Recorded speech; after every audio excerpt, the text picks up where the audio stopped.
in Japanese culture or among your clients, what kind of toxic family relationship you see often? Yeah, that's a really good question. The things that I usually see in a toxic family or toxic parents is that like they tend to disrespect a kids um pretty badly, and then like they tend to like kind of dictate what the kids need to do. Um, and they don't really give choices and the freedom to kids. So that makes it really difficult for kids to feel like a it's okay for them to like even live their lives. Wow, so sounds like parents do not respect their children's choice. Is that similar to kind of like suffocating parenting style? And so the child feels like no matter how old they are, they feel like in the family, when they face their parents, they just don't have a say, they don't have a choice. Right, right. Like I like the word that you use, like suffocating, because that's how they feel like. And then maybe as you can imagine, like I was also raised by toxic parents, and then like that word like suffocation, like that's basically what I was feeling when I was in Japan. So when I came to the US for the first time, like I felt really like free, not just Mm, because the America, when you think about America, like freedom is the first thing that you might think about, but not just because of that. Like the mhm, being away from the culture and then mm, how the tax parents control you mm, was it was just like really like escaping from the suffocation. okay. Yeah, so suffocation is one thing you noticed, possibly one of the biggest thing in this kind of Asian families. What are some other common problems you noticed in this kind of so-called toxic family environment? So when they are, using a So one of the things that more like what I noticed to it's called like adult child who was raised by toxic parents. So when they become adult, they tend to even develop like complex PTSD and Mm, then kind of be super hyper vigilant, super like be hyper vigilant about like certain things. Like for example, they think too much about what the others are thinking about them, mm, and then also like they tend to also develop a not like exactly like borderline personality disorder, but then like kind of similar to that. Like they tend to develop the traits. And then it's not because they're like borderline personality, it's just that like that's what they had to do to survive from the toxic family. mm. So they are more like hyper vigilant and a lot of self-criticism. Is that Mhm. what adult, well, can you explain what adult child you have noticed, what that is? Yeah, like they tend to blame themselves like too Mm, much, and then they mm, don't really give credits to their achievement pretty much like at mm, all. mm, Even and then those people tend to actually be a really high achiever, meaning like they were able to get a pretty good job with a pretty high salary or mhm, prestigious like licenses like mhm, lawyers or doctors and such, mhm, but then they don't consider that as an achievement, and mm. rather they think it's just like a regular thing that they can do, breathing breathing the air. Sounds like this or that syndrome. They just don't like themselves and think they are fake. They are not really achieving anything. Well, like imposter syndrome. Imposter syndrome, right? Yeah, yeah, I think it's really similar to that. Mm. Yeah, that's sad. A child, they try to be the best version of themselves, try to please parents when they grow up, but then they end up growing up with all this internal trauma, never satisfied with themselves. I see a lot of Asian adult, young adult, get lost after they went Yeah. to college or after they achieve a lot at work, and but they're still very confused about their life.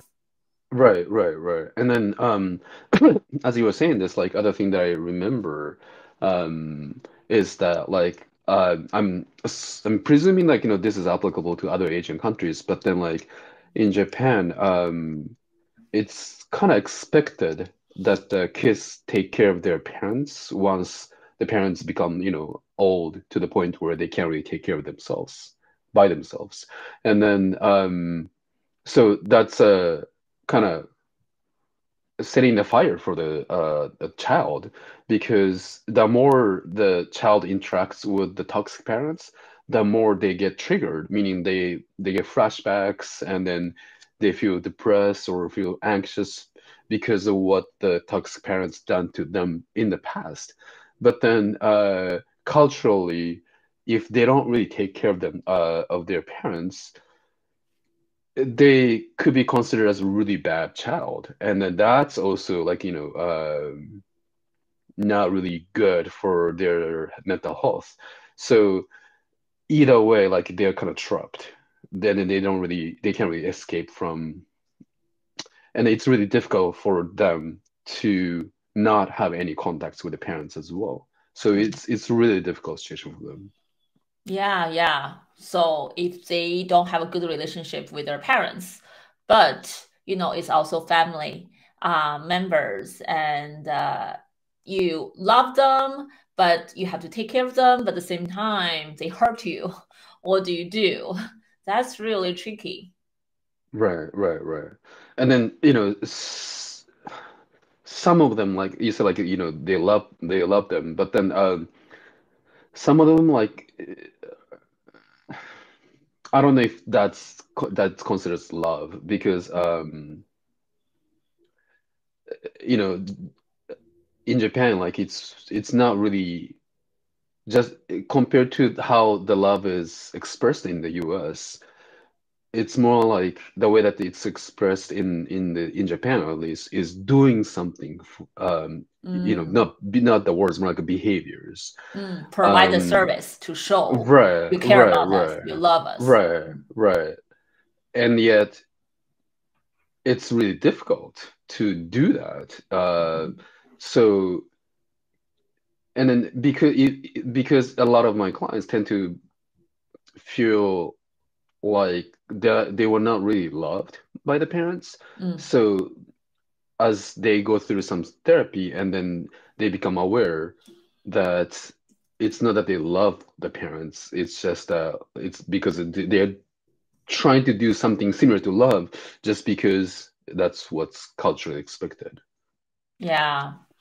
Yeah, in Asian culture, how parents show love and what they expect from their children can be very different, right? I know a lot of my clients growing up in Asian cultures, their parents, the way to show love is criticizing the children, say you are not good enough, you should do this, you should do that, why you cannot do this the same as other people, other kids, right? Hmm. And so a lot of parents, they show love by providing service too. Like I give you good food, I buy you good things, I want you achieve certain things, just to do well in school, right? Do what you need to do. I will take care of everything else. I provide good care and service to you, but you're not good enough. You have to be better at school. Right. Right.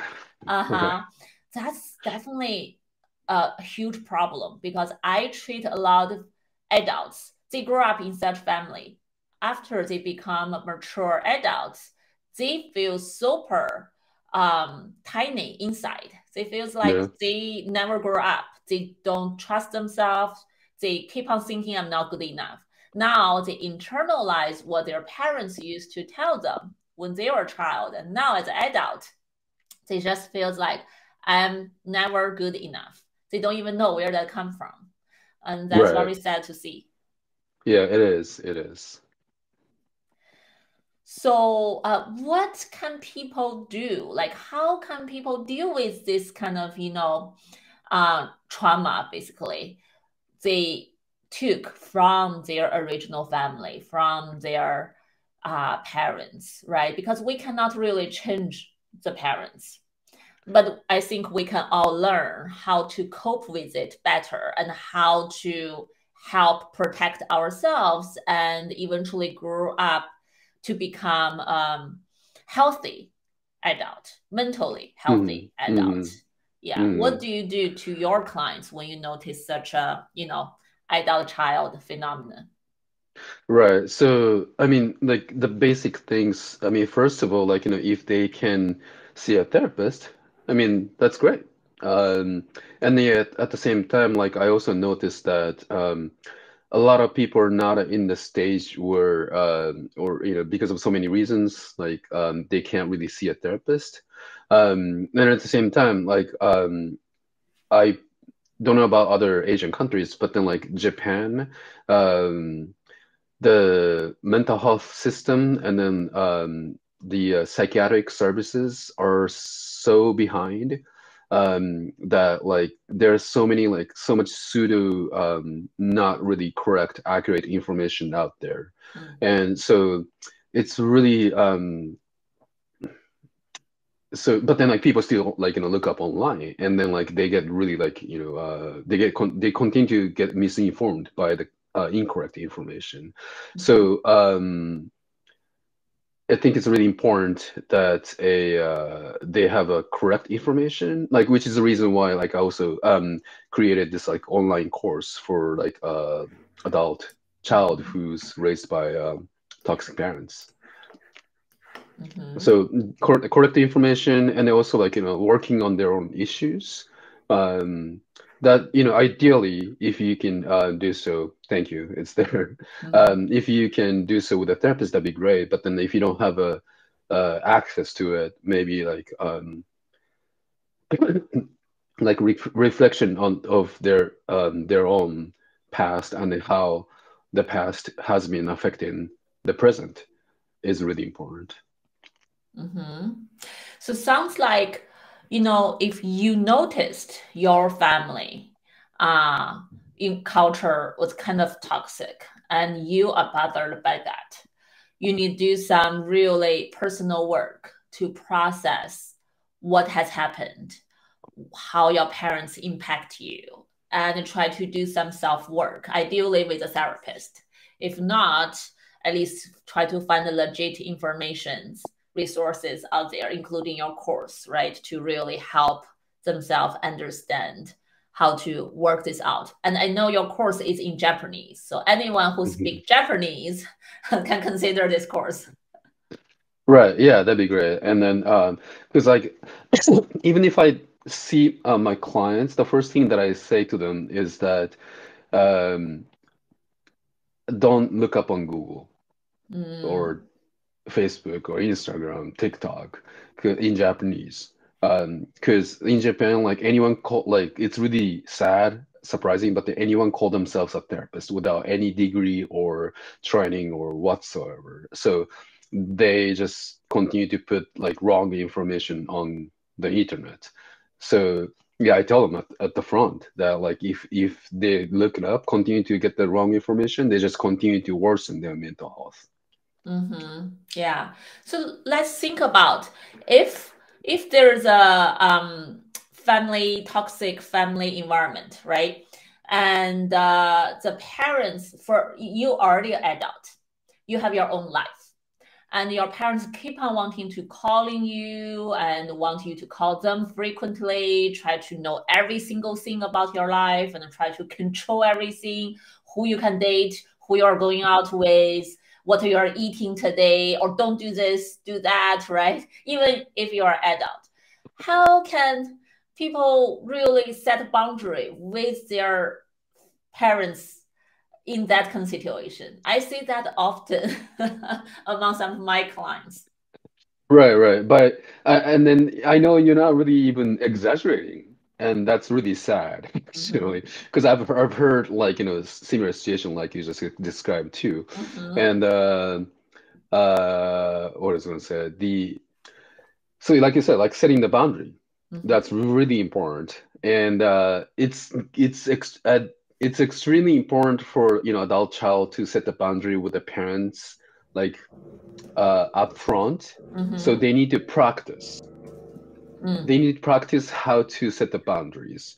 yeah. So those people who are raised by toxic parents, they tend to have difficulty setting the boundaries with not only the parents but also like friends or like at work or any like situations. So they can like rate the difficulty setting the boundary from like 0 to 10, and then I bet that 10 the setting the boundary with the parents is gonna fall into like 10 or 9. So kind of aim at like the difficulty like level like 3 to like 6, and then see how it's gonna work out. And then when they do set the boundaries, like for example, like some adult child tend to be too nice to people in general. So when people around them request them to do certain things, they have difficult time saying no's. And so they're basically making themselves like too busy, and that's gonna affect the mental health, because they don't really they don't really take care of themselves. So one of the ways is to learn how to set the boundary with the friends from, and then if the close friends is easier to like it's if it's easier to set the boundaries with the close friends, like say it's like 3 or 4, then start from there. And then eventually, as they tend to as they continue to set the boundaries with people who they feel like they can, even if they feel uncomfortable doing so, the number that they thought it was like 8 or 9 is going to decrease to like 6 or 5. So as they continue to work on that, they then hopefully they can start like setting boundaries with the parents as well. And at the same time, as they do so to set the boundaries, they feel really uncomfortable and I'm sure scared, anxious, all the feelings. So they can they also need to learn the coping skills beforehand. And then one of the coping skills, and I'm a big fan of like acceptance and commitment therapy. Um, so one of the coping skills that they can learn is basically like mindfulness, like in any way, instead of trying to control their thoughts and feelings. Just because the any thoughts and feelings will come and go, like no matter what. But then if they try to control their thoughts and feelings, they're actually giving themselves more chance to be stuck on the thoughts and feelings that they don't want to think or feel. So accepting it that it's there, and then observe it that it's there, and it's supposed to um, you're supposed to have a different thoughts and feelings as you do so. That's basically the basic concept of like mindfulness. And then as you do, so you need to learn how to do the coping skills to prepare yourself to be able to set the boundaries. Sorry, that was a pretty long answer. It's a very good answer. It's actually a lot of therapeutic techniques in it just by listening to it, right? I don't know whether people can really get it, but all this definitely can be worked on, at least in therapy sessions. That's what as therapists, we often do those work Mm, with individual clients. It takes some time. I think first saying no is already hard for a lot of people. It's so important and sounds easy to do, but it's actually hard, right? We all want to be liked by other people. We want to be accepted by other people. Some of us even want to please a lot of people around us, no matter it's at work, with friends, or with families. That make us always change our own plans and intentions in order to say yes and to follow other people's plans. But how much can you do that? How long can you do that? Eventually, all this pressure going to build up. You feel like what I want, what I need, never get done, right? I always have to yeah. say yes to other people, never say no. Like that can build up to something, to a much bigger like pressure. Hmm. Yeah. Mhm. So setting the boundary like is good for you, but really difficult for you. Yeah, but I definitely like what Tatsuya said. Definitely recommend everyone who are listening and watching to practice how to say no to people around you if that's something you find really challenging to do. It can help you in the long way. Mhm. But we want to say no in a respectful, in a nice way. We can be assertive, right? I think we can all learn how to be assertive instead of being aggressive or passive aggressive or passive. Assertiveness is a very good way of communication, and you can learn how to do that. Think about your other coworkers, other people around you, whether you noticed anyone can say no in a very nice way. When they say no to you, you actually understand it and you don't take it personally, right? That's the model we want to try to learn and practice towards, I think. Yeah, yeah. And then coping skills too, like, just like any other things like sports or hobbies, like you have to practice to get better. A lot of people tell me that oh, I did it, but then like didn't work. Well, that's because you didn't practice well. So you gotta practice first to do well at the actual game. Yeah, practice makes perfect. Yeah. And also like, the other thing that as you were saying, like I noticed that like a lot of my clients tend to have difficult time saying no.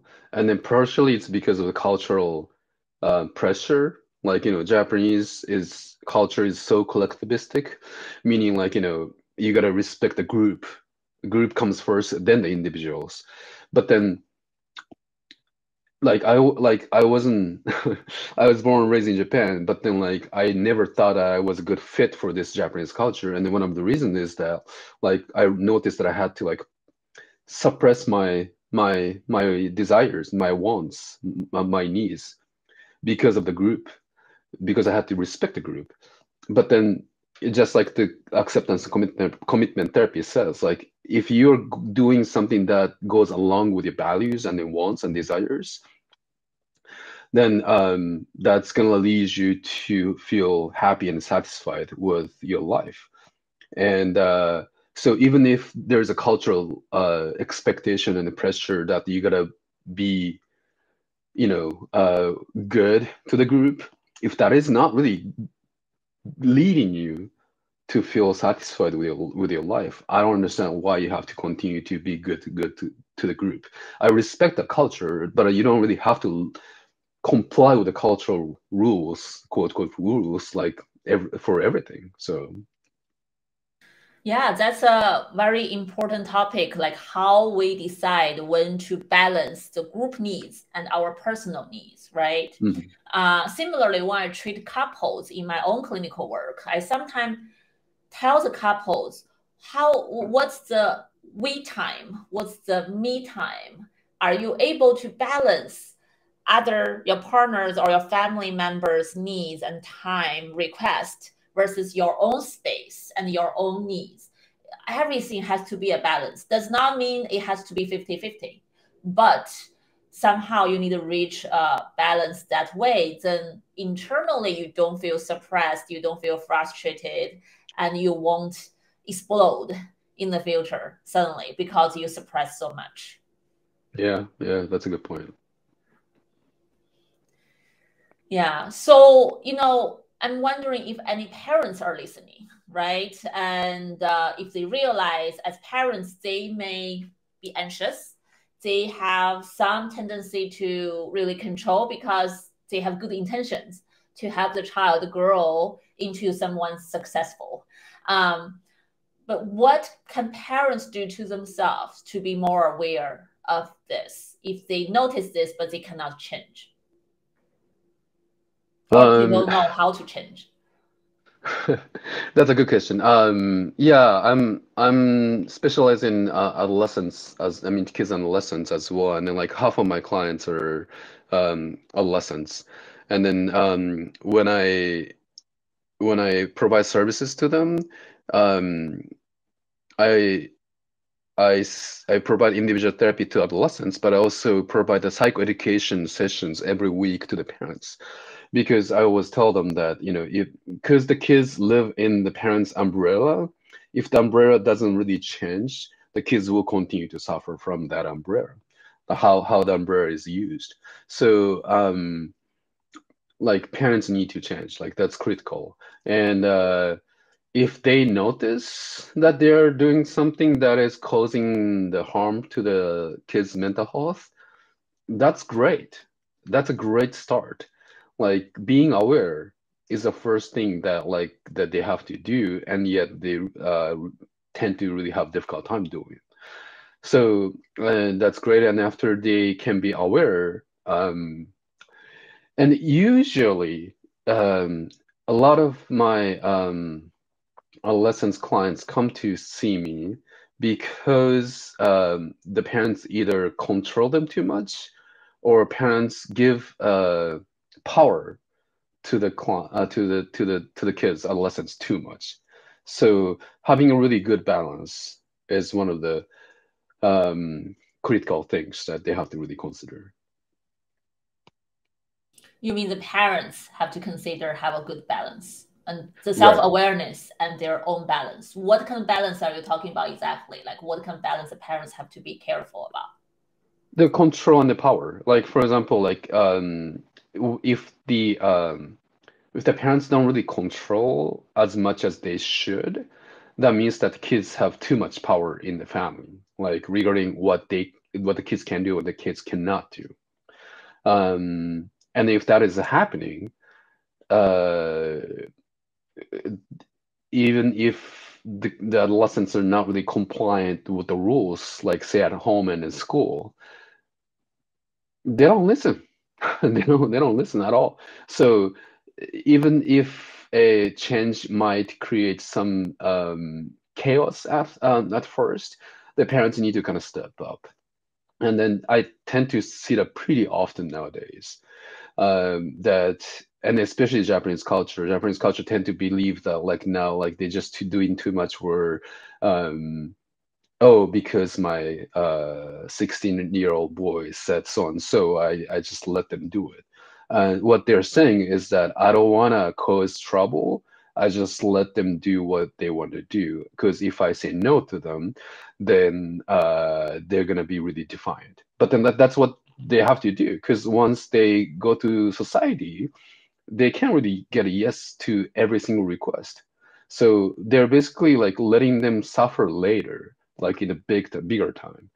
And then the other part is that like if the parents control too much to the uh like because like say like adolescents like at the age of like 16, 17, like they should have some kind of say voice to like what they want to do and what should be doing and how they should be doing. But like some parents try to even control that as well, and so and then that was my case as well. So those adolescents tend to feel really depressed because they see the world where they just don't really have they just don't feel like they have a life. It's not their life, it's actually parents' life, stuff like this. Yeah, I think this really, you can see that among everywhere in a teenager or child's life and in a family environment, right? I treat children and different mental disorders. I also treat sleep disorders. It's similarly. Sometimes parents control too much, not only mental health disorders, but sleep disorders.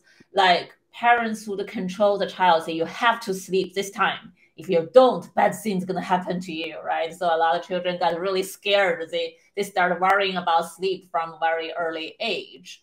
Um, but sometimes the parents just like they don't know what to do at all. If the child want to do whatever, they refuse to sleep and or they want to sleep in the parents' bed, even though the child is already much older. The parents like, oh, I don't know how to say no. Sure, you do whatever, right? We can see either extreme can cause a lot of Hmm. problems Mm. in sleep, and I'm sure in many other areas too. Yeah, yeah. Also, like as you were saying, I also recall the other critical things that the parents have to be aware of, which is that the relationship, like it sounds really simple, but the relationship with the with the kids, adolescents, is really, really, really important.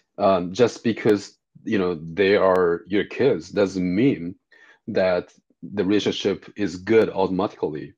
Like they gotta do some they gotta have some quality time.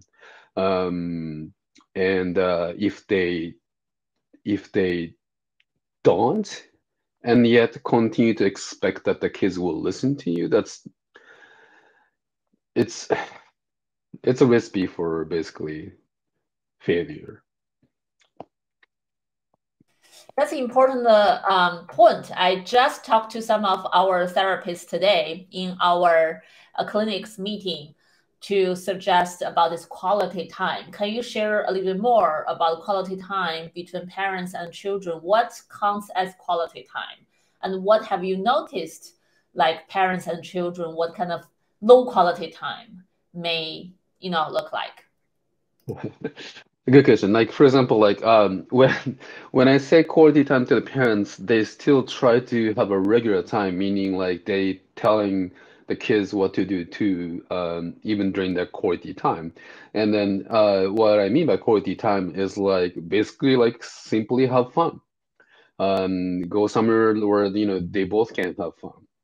And then usually it's not easy if they're not really used to having quality time. So that's some maybe they got some take some time to figure out what that is. And then figuring out what the quality time is in itself is already like starting the quality time. You got to talk about it with the kids and adolescents. And then I'm sorry, what was the second question that you were saying? I'm sorry, I forgot. What are some examples of low quality time? Low quality time. What do you mean by that? Low quality time? So you are suggesting quality time, right? I'm just trying to give the audience some examples. What are some examples that actually this is a poor quality time? It's not what we want to see. And even though they are spending time, but actually it's not helpful at all. Because there's some parents, they said, I try to spend time with my child and it still not work. I tried, I spent the time. So I think it's about how to spend the time to make it either high quality or low quality. That's that yeah, that makes sense. So, as you were saying, like yeah, I remember. So one of the things that's really important is like having quality time has to be consistent. Like it gotta happen like consistently. It can be like every week for just like 30 minutes. If it just happens like like one of the things that the parents tend to do is that like they say that, oh, we went on a trip and that was good, but then like after the trip they do nothing. So that the consistency is basically lacking. So you can't really like build a relationship with the kids. So like just if the audience can remember, like you when you want to make friends, you want to continue to have a good time with them. So just like that, you got to have a good time with the kids as well. And then the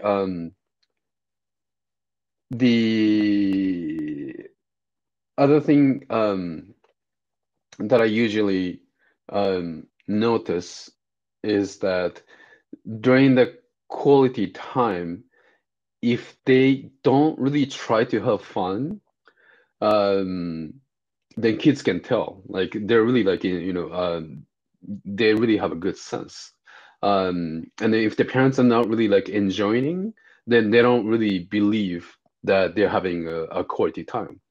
And then the other thing that I also remember is that like you gotta listen to the parent. I mean, I'm sorry, like the parents need to listen to the kids. And then what I mean by listening is like really active listening. Instead of thinking about like what to tell them to do, just listen to their world. Like they usually have some their own world and then dreams that they want to share, and then it's really up to the parents if they want to listen or not. And then like if and then I always tell them like if that was hopefully the kids were born um, how do I say this? Like the kids were born because the parents wanted the kids. And if they remember the times that they were just born and then how happy they were, I hope that's gonna inspire them, the parents enough to remember that, their kids are really precious. So it sounds like there's a lot of self-education, management for the parents on their part to really do. I don't know whether Mhm. this another analogy works if the parents see the child as their friend, like to rethink about how do I treat my friends with respect, with certain distance, with listening, versus how I treat my children, right? Do you think that analogy would work somewhat? I know it's not exactly the same because parents still need to manage the child in a lot of ways, but sometimes I feel like it could be similar to with friends, right? Yeah, yeah. I mean, like, except that the parents need to have authoritative power. But then, yeah, like building a relationship with friends, it should be considered similar to like in building relationship with kids and, coworkers as well. Yeah, so sounds like how to deal with a toxic family relationship. For the children or adult children ourselves, we need to really learn how to protect ourselves, how to set boundaries, how to do a lot of assertive communications. And on the parent part, if the parent are able to be aware of their toxic behaviors or they are impacting their children negatively, so try to do some self work on the parents' part as early as possible would be ideal and could help. But if not, at least the adult children can still do some self work, right? Yeah, yeah. Like it's not too late. Nothing is too late. So yes. Yeah, I like that. Always, there always hope, right? There are always resources out there. There are a lot of therapists, and also if you want to work with Tatsuya and or check out his Japanese course on this topic, it's in the chat, and I will put it in the show note. And also, Tatsuya has email newsletter. If you want to learn more and get information from him, you can register. Is this newsletter in English or Japanese? It's in Japanese. In Japanese only, so you have to speak Japanese to do this. But Yeah. then nowadays you can just use Google, I guess, That's true. That's true. Yeah, yeah. And I to know your translate. practice is in California, so anyone who speak English, if need this kind of treatment or need to do some self work, you can reach out to Tatsuya and go to his website, check out his practice. Yeah, And then like if as far as my online course, you can just you don't have to be in California. You can be anywhere. So yeah, yeah. Right. Great. So thank you, Tatsuya, for sharing all this interesting line of work you've been doing. I know Asian families has very unique challenges, and I'm happy there are therapists like you out there to really work with Asian populations on this very challenging topics. yeah, thank you for having me. That was really fun. Yeah. Well, thank you everyone for watching and listening. So the conversation going to be edited and be out on our podcast, Deep Into Sleep, and some video clips may be out on our English YouTube channel at Mind Body Garden Psychology. So thank you all for watching, and we will have more different guests on and the different episodes coming further in our podcast. Anything else like last wisdom you want to share with whoever listening or watching, Tasvia? No, I just hope that what I presented today. I hope that was really helpful for those who are listening. So Yeah, at least hopefully that brings hope and a direction, mm, right? You mentioned ACT, this kind of psychotherapy, and you mentioned a lot of like directions people can consider: work on yourself, work with your parents. I even have people bring in their parents to the session to work together as a family. So, always keep the hope. different family has the unique challenge, but you can always, for ourselves, right? We can always do some work to make ourselves suffer less, be healthier, be happier. That's totally Yeah. doable. Just Yeah. sometimes need a little work. Yeah. Yeah, you're right. Yeah, because I was the one that was raised by toxic parents, but then now I have a really happy life. So yes, it's possible. So Yeah, very yeah. happy for you. And I also witness a lot of my clients grow so much and move into a happier life. Some of them can even carry a much better conversation with their parents Hmm. and even impact the parents positively. Hmm. So yeah, keep the hope up.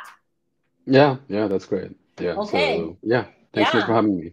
Yeah. Thank you everyone for watching, listening. That's it for today's episode. See you next time. Bye.